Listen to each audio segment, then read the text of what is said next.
Hello everyone, welcome to GGN. Today is Wednesday, October 31st, 2012. I'm Darko. My website is ggnonline.com, and on YouTube my channels are ddarko2012 and my backup channel is ddarko2013. I recommend subscribing to the 2013 account because just in case my first account goes down for some reason, for copyright infringements and stuff like that, you have it. Alright, I'm going to cover the Middle East and I'm going to cover Asia, including China and Russia. So a lot of interesting articles. After botching Libya, war on terror spreads to Mali. So the U.S. is pushing for military intervention in Mali to hose out a new al-Qaeda enclave, which is a result of the intervention in Libya. So again, that's the question that should be asked. Why did we go in there to begin with? Or why was that supported by the West, the U.S., and the UK? They have blood on their hands. They should have never went in there and ousted Muammar Gaddafi and their government. But they did.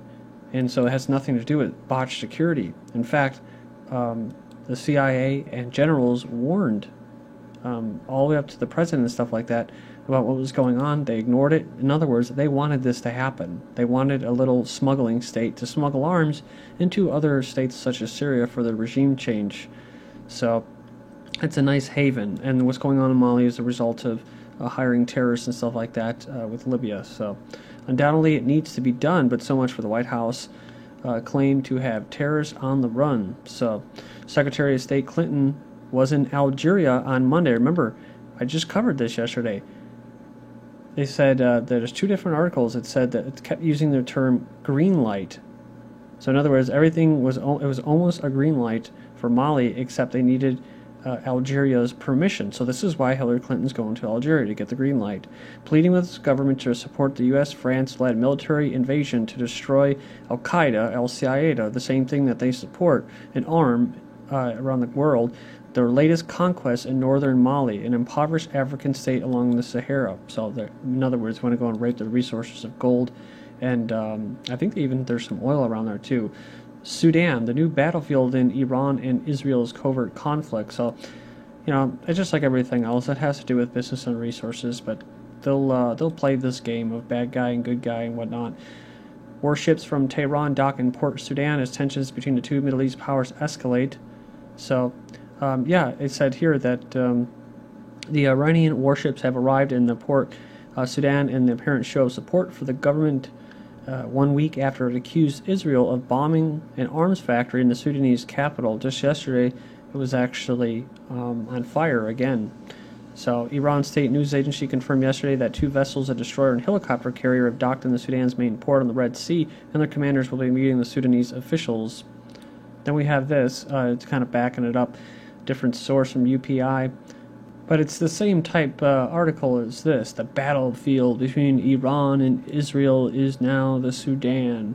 So two events illustrate how East Africa and Red Sea that runs between two strategic waterways, the Suez and in the north, and Bab el-Mandeb, whatever, Strait in the south, sorry, butchering that, have become an occasional battleground for Israel and Iran. So a bunch of accusations and stuff like that by the West, especially Israel, saying that the Iran's Revolutionary Guard Corps covert operations arm Al-Quds Force uses the Red Sea to smuggle weapons to Palestinian militants in Hamas-ruled Gaza Strip, as well as Iranian-backed Hezbollah in Lebanon via Sudan and Egypt. Then next up, U.S.-backed African troops could invade Mali within weeks. The EU may send 200 trainers for war, so with Mali's military-dominated interim government hoping for international help in the reconquest of northern two-thirds of their nation, Western diplomats say that the deal to finalize an African Union-led invasion could have troops on the ground within a matter of weeks. The Obama regime and the French government have both been keen to start such a war and have been plotting a petitioning the United Nations Security Council to quickly endorse any plan that would lead to an invasion, which they seem certain to do.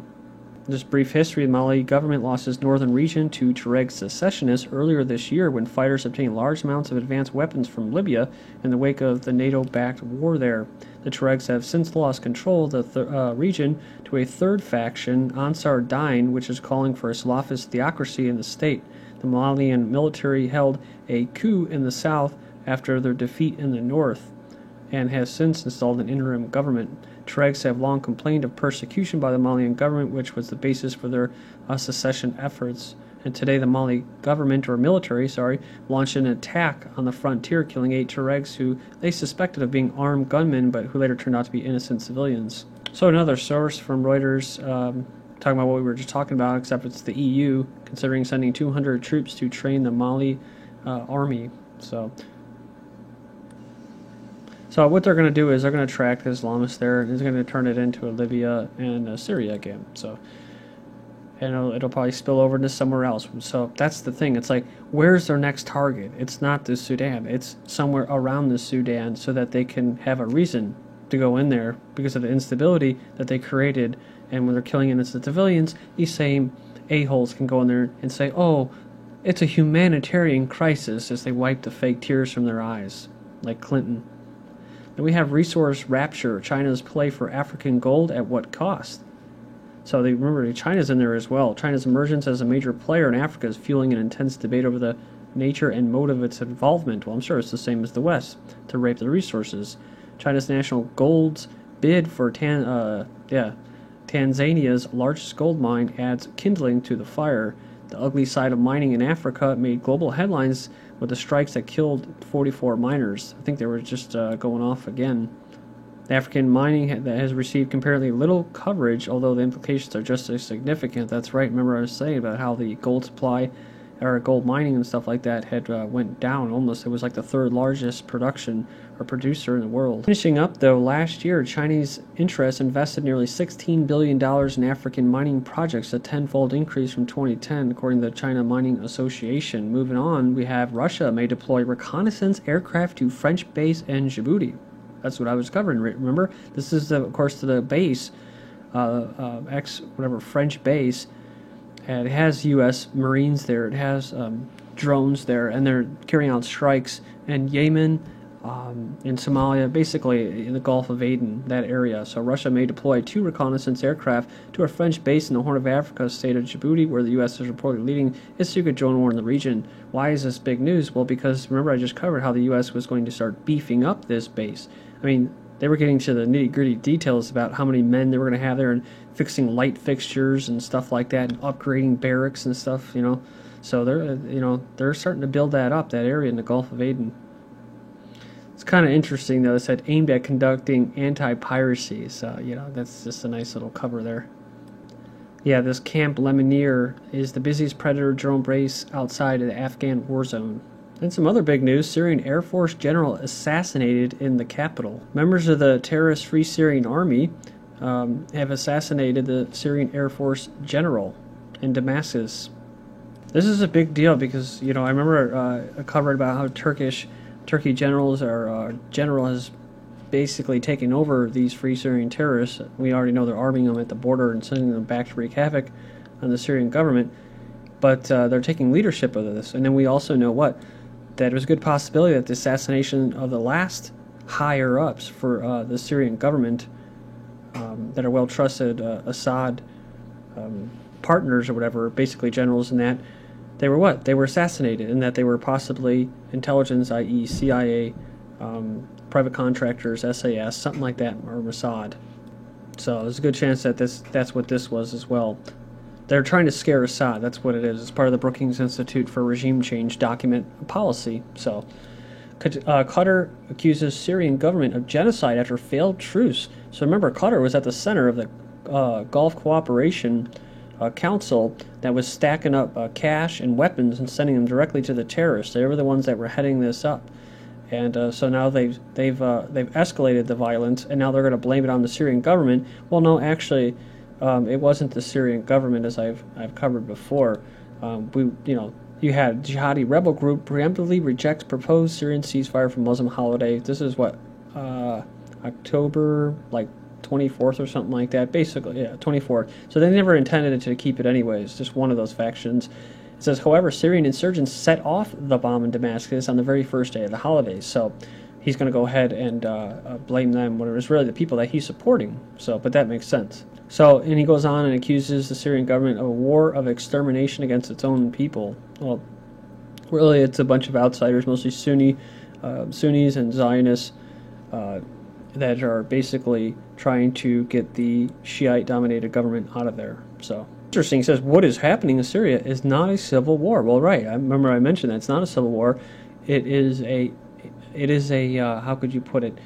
An incursion or an invasion of foreign mercenaries and terrorists, including Al Qaeda, that are being armed by the West, being armed by the Gulf Arab states and the Zionists to bring on a sectarian war and get a regime change. Next up, Jordan's jihadists drawn to the Syrian conflict. So remember, I talked about this all about how all these terrorists are coming from all over, especially Libya and Iraq. Same ones that were killing American soldiers. The West is now arming and funding and backing with intelligence. So now more Jordan's jihadists drawn to Syrian conflict. And a lot of these refugees are going over the border into Jordan, and they're wreaking havoc with the government forces, are protesting and causing all kinds of instability in those refugee camps. And then they go back, over the border into Syria, and they start killing people, especially civilians. But it's crazy because Jordan was they were hosting the big exercise of all those troops, 20,000 troops in that. Jordan is a key component for military boots on the ground as far as a physical invasion by Western forces with their flags flying high of each country that's already been participating in this. But at the same time, they're harboring terrorists. So remember this, NATO using Al-Qaeda rat lines to flood Syria with foreign terrorists. 2007-2008 U.S. West Point report reveals Al-Qaeda network behind NATO's so-called freedom fighters.